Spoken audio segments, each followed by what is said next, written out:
Ayan yung mga murang Seiko watch dito sa Bata. Dito lang yan sa may Villaggio Mall. So dito kasi medyo maingay ngayon kaya ganyan muna. Ayusin ko ito cellphone. Ayun. So ayan may nakita ko dyan kanina. So magaganda.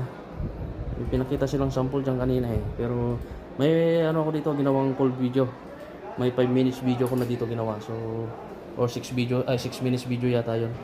So ayan magkakaiba yung price. Mga original yan. Nagkakahalaga ng meron naman mga 2,000, 3,000, 5,000. Depende sa klase. Ito talaga medyo mamahal talaga ito kasi quality tsaka high class din talaga.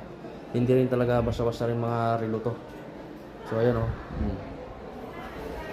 Ayan. So pag pumunta kayo dito lang kayo sa may Seiko Watch Store dito sa may Bata. So hanggang dyan lang yung video for today guys.